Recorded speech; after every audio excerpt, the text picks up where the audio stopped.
Kami tuh cuma mau lihat lokasi TKP-nya aja sih. Kalau dari Mbak Tamara sendiri ada nggak sih pihak yang dicurigai? Silakan tanya ke pihak penyidik karena kan mereka yang bilang ya. Bapak kok nggak diangkat sih? Bapak lagi tidur ya? Mas, Dante tenggelam.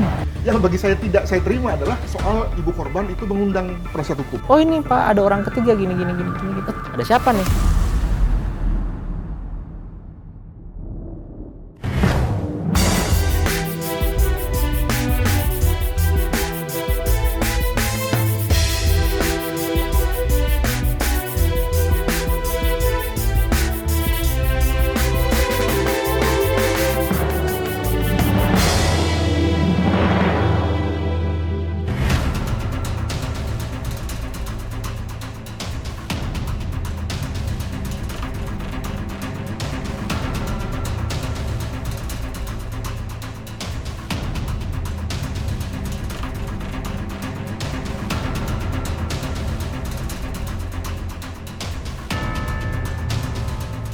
Tak ada yang menyangka 27 Januari 2024 adalah hari terakhir bagi Dante, anak dari musisi Angger Dimas dan artis Tamara Tiasmara. Nyawa dari Dante ini harus berakhir di kolam renang kawasan Jakarta Timur di tangan kekasih sang ibu yang saat ini menjadi tersangka. Publik menilai banyak hal janggal dalam kasus ini. Beberapa waktu lalu, Dirkrimum Polda Metro Jaya juga menyebutkan bahwa masih mendalami adanya kemungkinan keterlibatan pihak lain selain tersangka Yuda Arfandi atau YA dalam kasus kematian dari Dante. Seperti apa faktanya? Anda menyaksikan Fakta pemirsa. Bersama saya, Tiara Harahap.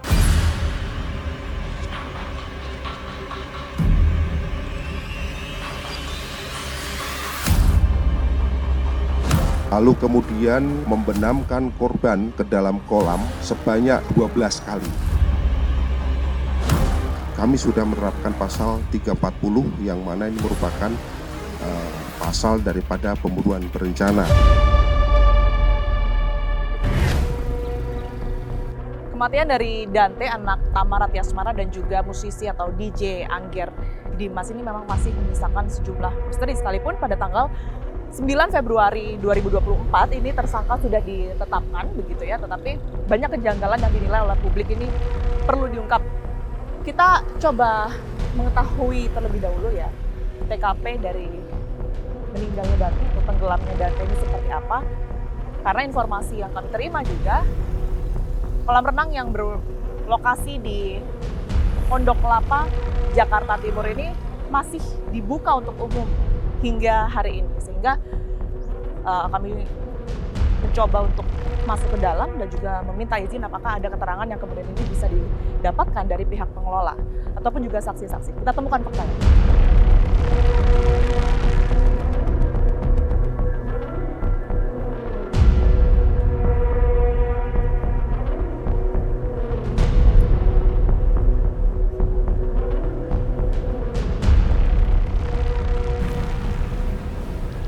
Ini ya masuknya ya. Oke, kita coba masuk ya.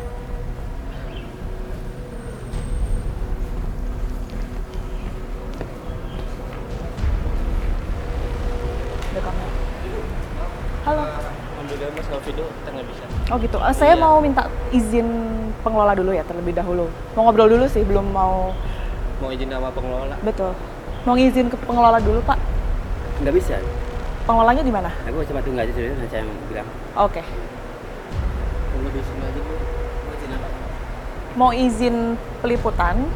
Ini masih dibuka untuk umum kan Pak? Bisa, tapi untuk peliputan dari awal kita dikasih arahan untuk tidak bisa. Oh dibatasi. Iya, tidak bisa. Bisa nanti di luar. Bisa. Sama manajemennya dulu juga. aja. Nanti paling saya bicara, tapi bapak nggak bisa. Oh gitu, saya ngobrol langsung atau izin langsung dengan pihak manajemennya nggak bisa? Nggak bisa. Oke, ini sejak kejadian kemarin Pak, pas setelah ada yang tenggelam itu atau memang sebelumnya juga nggak diperbolehkan media masuk? Emang nggak, dari dulu nggak. Oh nggak bisa, karena ya kami paham. Ada syuting-syuting sini nggak bisa. Oke, ini berarti masuk dulu nggak bisa ya Pak ya, tanpa peliputan ataupun tanpa wawancara? Nggak bisa. Oke. Mohon maaf. Tapi untuk lokasinya itu di sebelah mana sih Pak? Sebentar bu, saya lihat. Oh boleh, silakan. Saya tanpa kamera boleh lihat ke dalam, Pak? Saya sini aja. Sebelah sini tuh Handphonenya Mas? bisa ditaruh. Oh iya, boleh. Saya aja boleh ya? Bang Heri. Saya mau coba lihat ke dalam, boleh ya, Pak? Handphonenya soalnya udah diambil. Nah, ini dia pengelolanya. Assalamualaikum, selamat siang. Pak, dari Tiara Fakta TV One. Pak siapa? Saya bicara. Saya Pak? Pak Aan. Iya. Oke, Pak Aan dari pihak manajemen. Iya. Oke. Pengelola, ya, oke. Harian Mhm. Tempus. Pak Aan izin.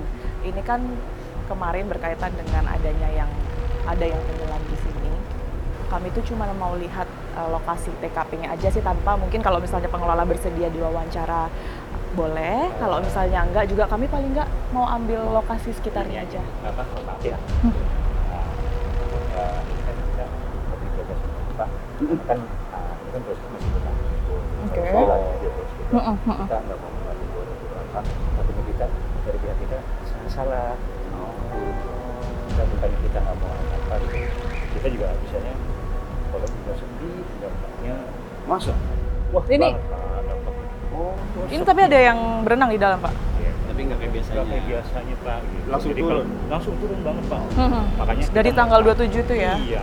Tapi berkaitan dengan ini mungkin karena lokasi kejadian di sini ya, Pak Aan ya. Belum ada yang bersedia mungkin ngasih statement Kita masih soal paling tidak apa yang terjadi di hari H itu, Pak Aan. kemudian saya nggak ada. Oh, Pak Aan nggak di lokasi. Saya nggak mau ngasih pernyataan juga langsung. Mm-mm, Kita nggak mm-mm. bisa. Dan tidak mohon maaf banget di sini kita juga nggak bisa. Mungkin nanti kalau emang ada saatnya atau apa, kita kan nggak tahu kapan gitu. Iya. Padahal sih sebenarnya pihak sini udah mendukung sekali penyidikan polisi ya. Nah, makanya kita nggak. Kan kejadian tanggal 27 ya, Pak? Ya, istilahnya bagi nanti semua kalau Nggak izin CCTV pas tanggal 27 itu berarti langsung keluarkan kurang atau? Oke, soalnya kan ini berkaitan dengan kalau nggak salah ada pihak manajemen juga yang mendorong untuk CCTV itu diberikan ya kan? Kurang tahu ya, Pak. Oke. Mas, mohon maaf ya Mas ya. Kalau ini Pak, Pak Aan, kalau soal kondisi di dalam saja, maksudnya bukan berkaitan dengan yang kemarin. Misalnya gambaran aja nih Pak, kan kami nggak boleh masuk. Titik yang pada saat Dante tenggelam itu berarti di kedalaman Saya berapa kurang di tahu. kolam? Itu udah di beritanya kan udah jelas ya Pak ya. Oke. Ya, mohon maaf banget ya. Paling itu aja sih. Oke. Ya, Pak ya. Mas. Siap. Maaf ya. Terima kasih banyak Iya, ya. Mas, maaf ya. Iya. Terima kasih banyak.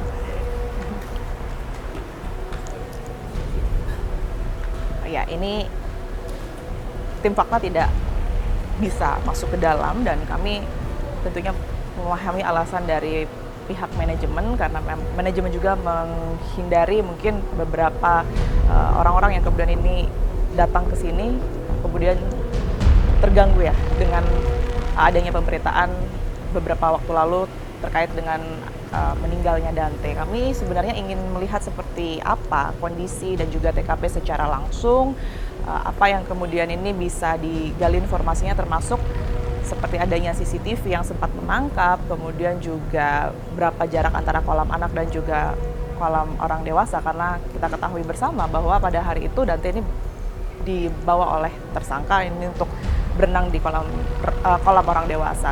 Kemudian juga bagaimana situasi pada saat hari H di tanggal 27 Januari 2024 tersebut, adakah kecurigaan dari pengelola ini? Sayangnya tidak bisa kita gali lebih lanjut. Tentunya kita menghargai keputusan dari pihak pengelola. Kita akan temukan fakta lain.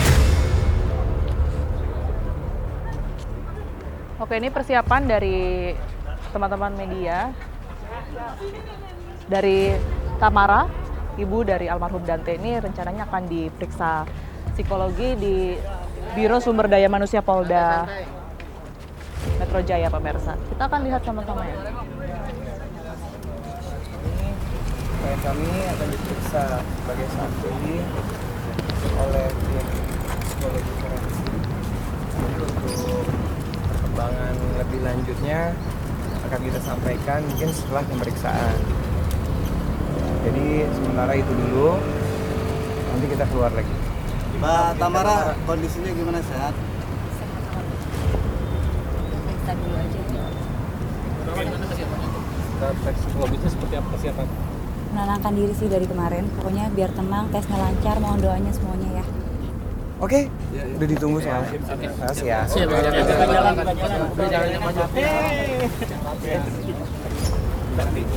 Bang Sandi izin nanti sama fakta setelah selesai ya.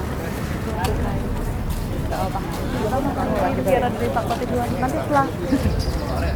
Itu boleh dikasih mas.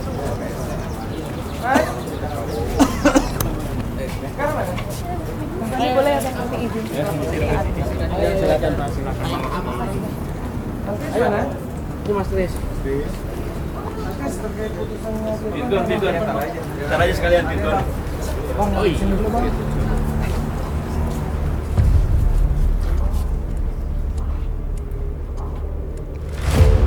Ya baru saja Tamara dan juga kuasa hukumnya Sandi memasuki ruangan untuk kemudian menjalani pemeriksaan. Informasinya ini adalah pemeriksaan keempat karena memang dalam satu rangkaian pemeriksaan psikologi ini harus berjalan beberapa hari begitu sehingga tidak bisa selesai dalam satu hari. Kita akan nantikan seperti apa kemudian ini jalannya pemeriksaan terhadap Tamara, ibu dari almarhum Dante. Kita temukan faktanya. Oke. Agendanya hari ini klien kami sudah diminta keterangannya hampir kurang lebih sekitar 3 jam.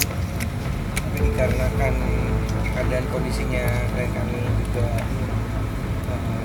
mungkin capek, nanti kita akan reschedule ulang lagi untuk teruskan pemeriksaan lebih lanjut. Dan juga tadi kita selaku kuasa hukum karena sifatnya rahasia, konselingnya itu ada di dalam ruangan sendiri, jadi kita juga tidak bisa mendampingi di dalam, hanya Mbak Tamara juga dan dari pihak yang mewawancarai, jadi kita tidak mengetahui isi dari apa yang ditanya-tanya di dalam. Ada berapa pertanyaan dari Kak Tamara? Lebih dari 20 mungkin? Enggak, kurang lebih 10, cuma ya emang jawabannya yang panjang-panjang dalam sih. Oke? Oke. Sampai kapan akan mengetahui update kerjaan? Sebentar aja Bang. Mbak Tamara izin juga TV One 5 menit ya Bang. Mungkin backgroundnya sendiri boleh. Backgroundnya seperti apa sih Kak? 5 menit aja. Nggak bisa 5 menit, terlalu lama Mbak. Oke. Ini udah Singkat aja, nggak apa di dekat. Kak mungkin dengan dia yang banyak masalah dengan orang lain sebenarnya mengetahui hal Mbak Tamara seperti apa Kak? tanya ya. Ini kan ada banyak banget spekulasi berkaitan dengan keterlibatan Mbak Tamara dalam kematian Dante. Nah, respon dari Mbak Tamara untuk meluruskan hal ini sendiri seperti apa? Penting kan aku udah ceritain semua ke penyidik dan ke tim psikolog seperti apa biar mereka yang menilai nanti seperti apa gitu.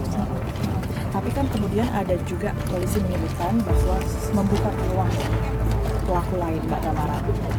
Kalau dari Mbak Tamara sendiri ada nggak sih pihak yang dicurigai? Silakan tanya ke pihak penyidik karena kan mereka yang bilang ya. Kalau dari Mbak Tamara sendiri mungkin ada pelaku lain?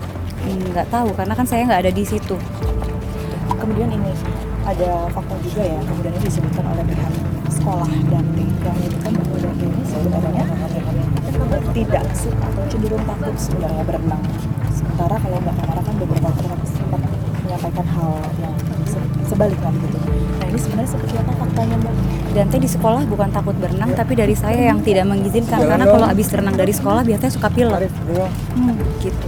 Jadi sebenarnya pada saat itu yang kemudian menyepakati untuk dititipkan kepada kekasih Mbak Tamara ini siapa dari pihak Saya karena memang kalau Dante renang sama dia emang udah sering gitu. Oke. Seberapa dekat sih Mbak dengan kekasih Mbak Tamara itu? Dekat banget Mbak, makanya saya percaya. Oke. Kalau ada di depannya Mbak Tamara saat itu kekasih Mbak Tamara apa yang ingin disampaikan Mbak?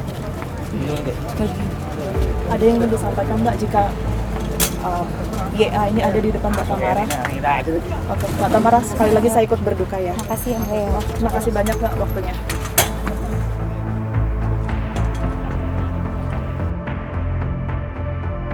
Itu tadi sedikit keterangan ya yang bisa saya dapatkan dari Tamara Tiasmara, ibu dari almarhum Dante. Sekalipun tadi sangat singkat, tidak banyak yang bisa digali begitu karena memang awak media ini sangat ingin tahu apa kemudian ini perkembangan setelah Tamara diperiksa selama 3 jam psikologinya oleh pihak kepolisian.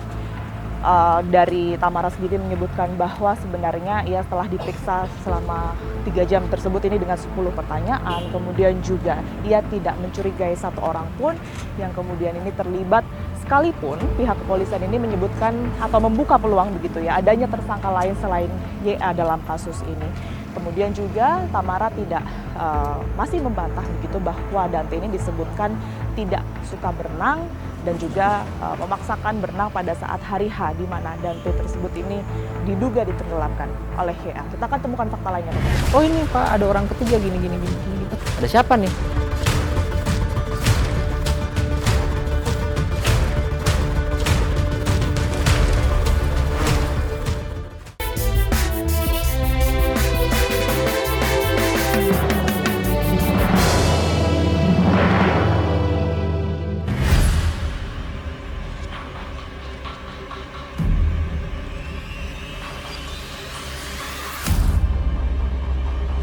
Lalu kemudian membenamkan korban ke dalam kolam sebanyak 12 kali.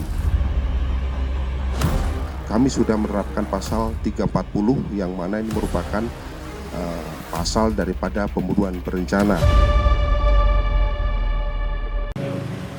Angger Dimas atau ayah Dante ini merupakan salah satu pihak juga yang merasakan adanya kecurigaan atas kematian Dante dan berusaha keras bagaimana kemudian ini sampai tersangka akhirnya ditetapkan. Kita akan dengar seperti apa sebenarnya kronologi bagaimana seorang ayah dari Dante ini mendengar kabar kematian dari Dante. Kita temukan faktanya. Di sebelah saya sudah ada Bang Angger Dimas yang merupakan, kita ketahui ini adalah ayah dari almarhum Dante. Tentu kita mengucapkan rasa duka cita yang mendalam ya kepada Bang Angger sekeluarga. Ya. Sekarang kabar kondisi Bang Angger dan juga keluarga seperti apa Bang? Carut marut deh. Kita kan masih mencari bagaimana kita dari keluarga sendiri, dari pihak sekolah dan dari pihak kepolisian dan teman-teman media itu yang harus mengawal. Yang saya khawatirkan itu kan pasal 340-nya itu hilang. Gitu. Pembunuhan berencana? Ya, betul. Berbicara mengenai tanggal 27 itu Bang, saya ingin dengar dari Bang Angger mungkin ya. Pertama kali yang ngabarin siapa? Saya kan lagi sakit waktu itu, jadi memang waktu itu anak saya itu dalam keadaan sakit pas saya antar pulang itu. Jadi memang dari tanggal 22 itu, 22 itu memang sudah agak panas sama flu dan tanggal 23 saya bawa ke rumah sakit. Ini kalau ingat sih agak ini sih. Sabtu itu pagi anak saya itu masih nge-VN saya. Bapak bangun dong gitu. Itu emang setiap hari ya. Itu setiap hari itu nge-VN saya. Bapak bangun dong. Tanggal kejadian itu hari apa ya? Tanggal 27 Sabtu, itu Sabtu. Oke, ya. Ini berarti pagi sebelum kejadian ya. Jadi ini kan Sabtu. Dia sempat ya. Bapak kok nggak diangkat sih? Bapak lagi tidur ya? Angkatlah. Oke, ini di jam 10 lebih 11 menit ya, di sini ditunjukkan. Saya bilang Bapak sakit. Dia kan bisa baca Bapak sakit gitu. Habis itu kok nggak ada jawaban lagi gitu. Terakhir komunikasi berarti izin Bang ini jam 10.31 ya? 10.31 gitu. Habis itu saya juga menganggapnya kan dia masih sakit dan juga saya juga berharapnya juga nggak ada kegiatan apa-apa hari itu. Gitu kan. Oh berarti nggak tahu ya kalau mau berenang pada nggak tahu, saya nggak tahu. Saya tahunya dia emang nggak suka berenang. Dia nggak izin, kemudian juga nggak ada komunikasi dengan ibunya juga ya? Ya setelah itu saya dihubungi lewat nomor nggak dikenal dari adik dari ibunda gitu.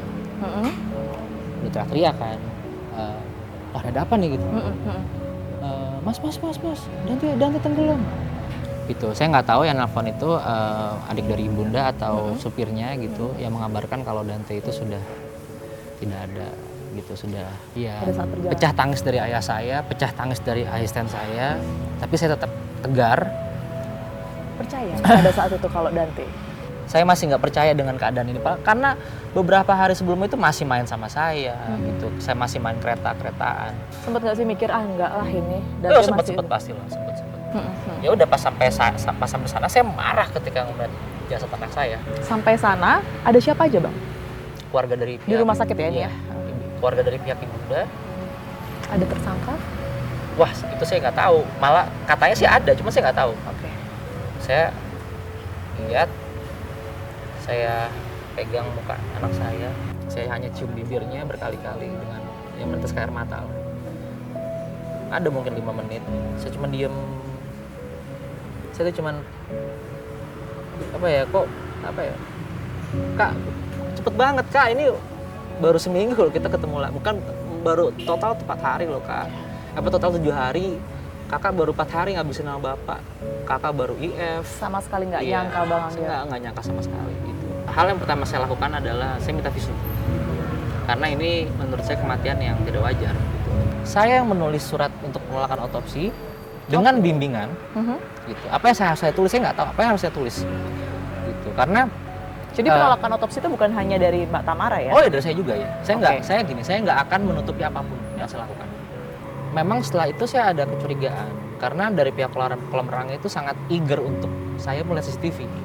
Oke, diminta ya Iya. berarti ya dari pihak Ya. kolam renang ini sempat meminta keluarga untuk Oke. melihat CCTV. Iya gitu. Dan ya dalam keadaan mental, mungkin ini excuse ya, gitu. Keadaan mental saya waktu itu yang masih belum percaya. Dan waktu itu juga saya masih mempercayainya, oke ini kelalaian. Mungkin di situ. Saya nggak mau berandai-andai ya. Maksudnya nggak mau juga menyudutkan pihak manapun gitu. Saya masih oke. Abis ini saya yakin saya mau membicarakan oleh apa ke pihak ibunya gitu. Apa yang kamu pengen lakukan? Gitu. Tapi setelah dari pihak kolam renangnya besoknya itu datang, ini kita bicara tanggal 29, Oke. barulah saya diceritakan bahwa di situ ada orang lain. Ini loh Pak, begini. Nah, Yang ngomong ini pihak dari kolam renang. Iya. Iya. Berdasarkan dari CCTV. Iya. Di tanggal 29 akhirnya pertama kali Bang Angger melihat CCTV. Enggak. Belum. Saya belum lihat itu. Ya. Saya minta diceritakan aja, emang ada apa sih dalam CCTV itu? Ya. Oh ini Pak, ada orang ketiga gini. Saya diem. Ada siapa nih? Setelah itu saya profiling sih, Mas. Tahu kalau itu adalah YA dari siapa? Profiling aja. Nggak langsung nanya mungkin ke Mbak Tamara. Buat apa?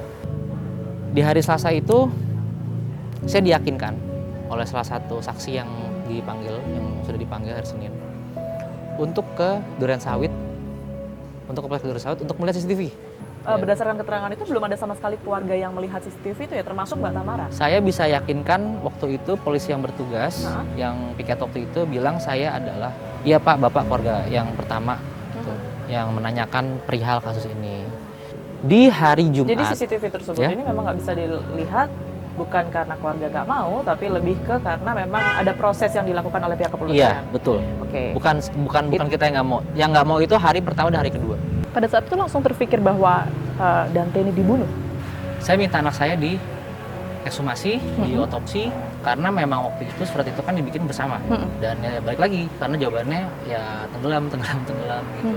Setelah mengetahui Dante ini ternyata ada dugaan pembunuhan oleh orang yang dipercaya oleh ibunya begitu ya. Tapi pada saat itu dititipkan ke orang lain. Gimana saya jawabnya? I told you. Ini nyawa seorang anak kecil loh, gitu.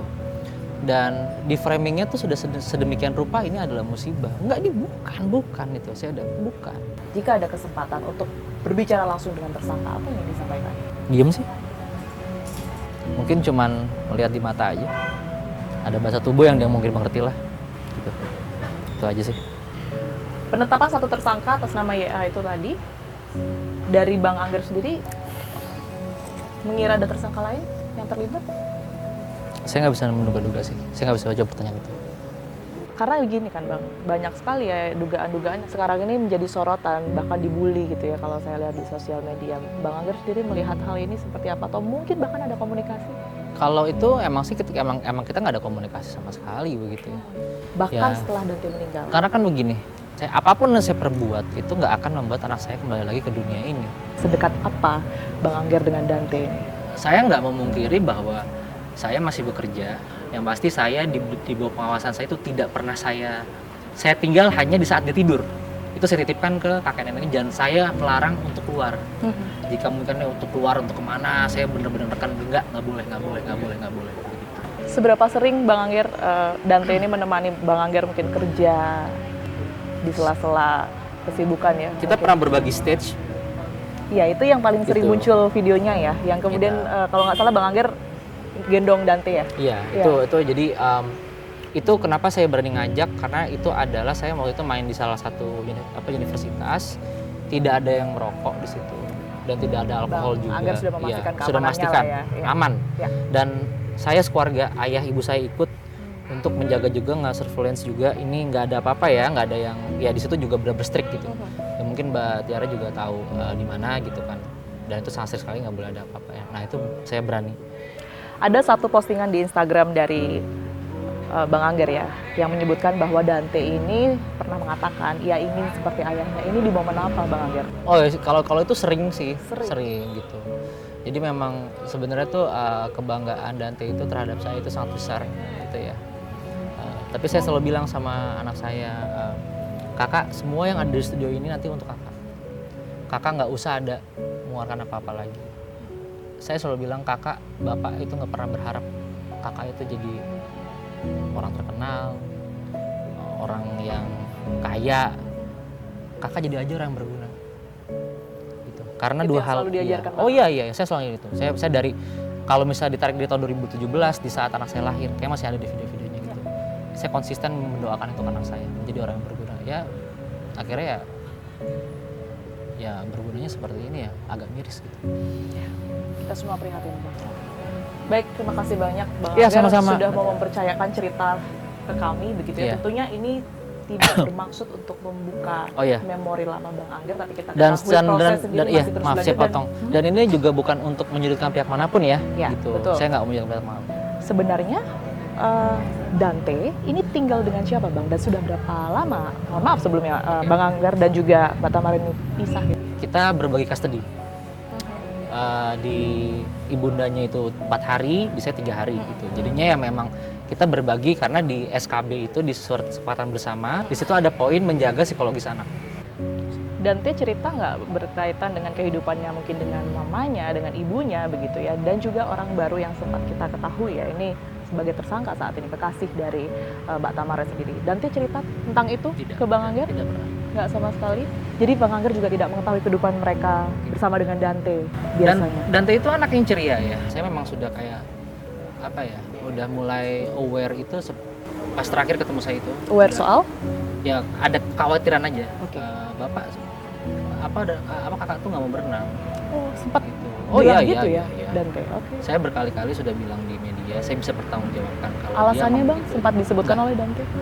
Tapi ya saya juga akhirnya baru tahu dari press release yang dikeluarkan oleh sekolah itu dia pernah tenggelam di apartemen, itu saya baru tahu. Bang Angger tidak mengenal kemudian kehidupan Dante bersama dengan ibunya seperti apa. Lantas setelah hal ini terjadi ya, apakah baru tahu kalau Mbak Tamara ini memiliki kekasih yang kemudian itu ternyata menjadi tersangka atas tenggelamnya Dante? Kalau mau tahu sih udah mau tahu ya, pasti udah tahu lah. Kalau memiliki kekasih, cuman saya nggak pernah mau tahu siapa. Ada kecurigaan terhadap YA ini? Kalau ya itu saya sama sekali nggak tahu kalau itu pacarnya dia gitu. Saya ini bukan masalah keegoisan, tapi bagaimana saya titipkan anak saya dan bagaimana outputnya itu ya tergantung dari pengasuhan gitu aja. Ada hal lain yang ingin disampaikan mungkin dari seorang ayah yang anaknya terenggut nyawanya nih karena orang lain, karena laki-laki lain. Ya, ada.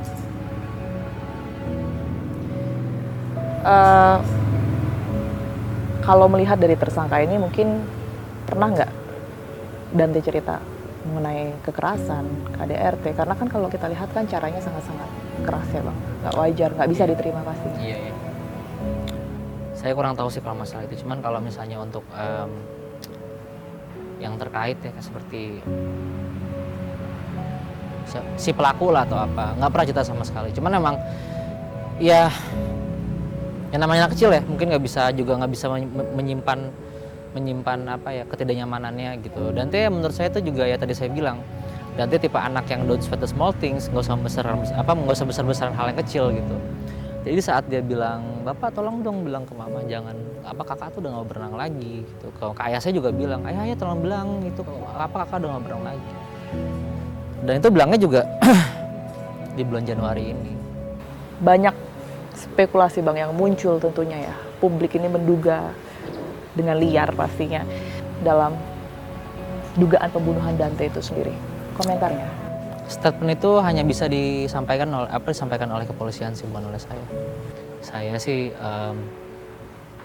nggak ada sih di pikiran saya itu tersangka lain. Ya. Dan tentunya kita ketahui bahwa masyarakat luas ini sangat-sangat berempati, bersimpati dengan kasus ini. Banyak yang sayang Kita temukan fakta selanjutnya. Untuk sangkaan pasal terhadap tersangka ini berarti pasal berapa, Pak Rofan? Untuk sangkaan pasal itu ada 3.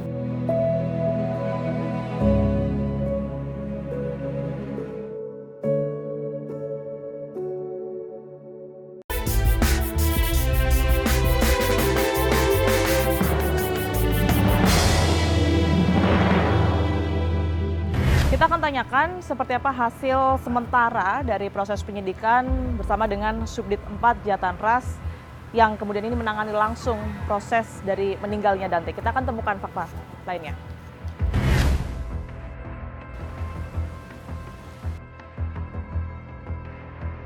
Ya, sudah bersama saya saat ini AKBP Rofan Richard Mahenu, Kasubdit 4 Jatanras di Reskrimum Polda Metro Jaya. Tapi kami ingin mengetahui terlebih dahulu, hingga saat ini hasil penyidikan sementara sudah ada motif yang berhasil diungkap belum? Sampai saat ini pemeriksaan 27 saksi belum kita temukan motif karena kami masih menunggu hasil lengkap dari Apsifor di mana kegiatan tersebut dilakukan kurang lebih selama 3 minggu.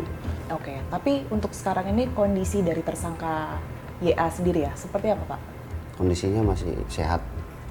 Pelaku artinya masih konsisten dengan pengakuan bahwa ia mencoba untuk melatih pernafasan 12 kali itu Pak? Dari 2 pengakuan pemeriksaan pertama dan kedua, tersangka mengakui bahwa ini adalah hanya latihan selam-selaman atau latihan pernafasan. Sejauh ini ada berapa saksi? Sejauh ini sudah 24 saksi. Termasuk ibu dari korban sendiri? Termasuk ibu dari korban. Ini menjawab pertanyaan publik ya Pak ya? Kalau sampai saat ini pemeriksaan yang ada, belum ada.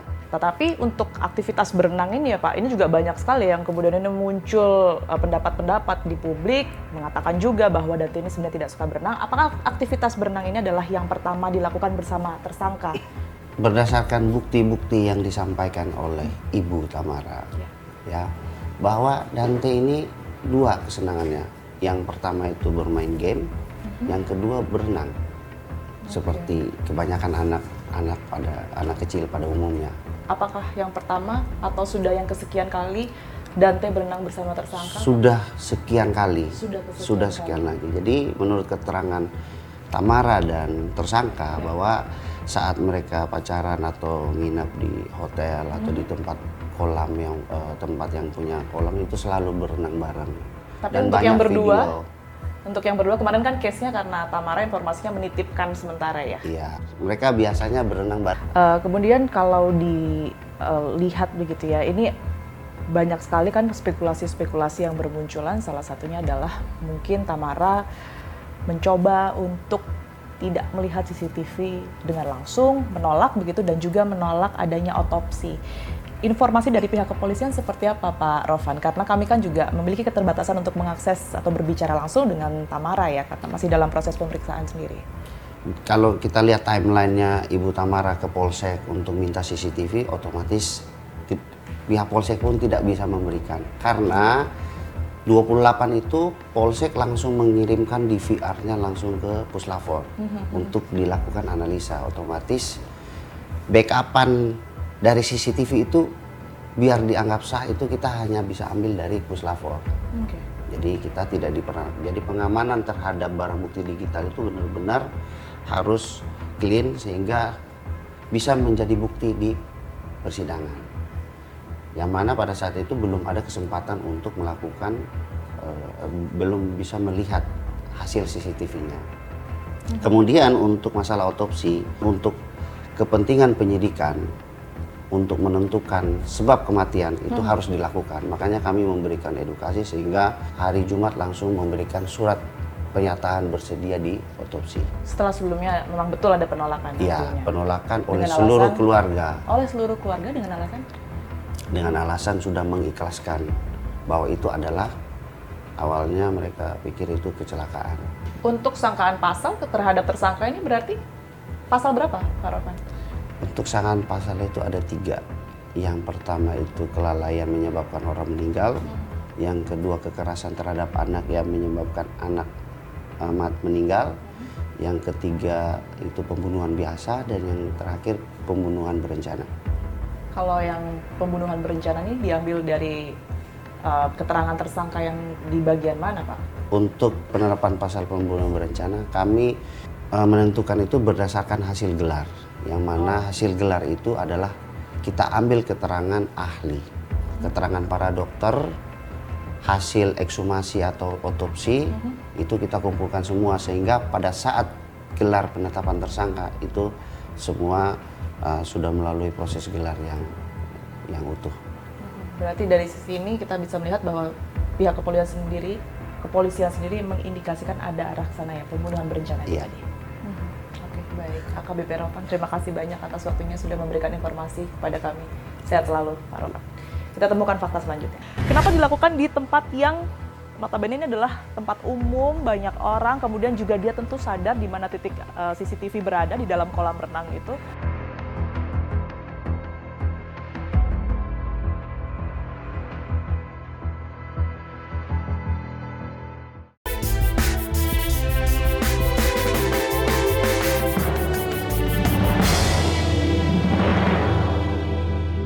Saya sekarang bersama dengan Pak Adrianus Meliala yang merupakan kriminolog dari Universitas Indonesia.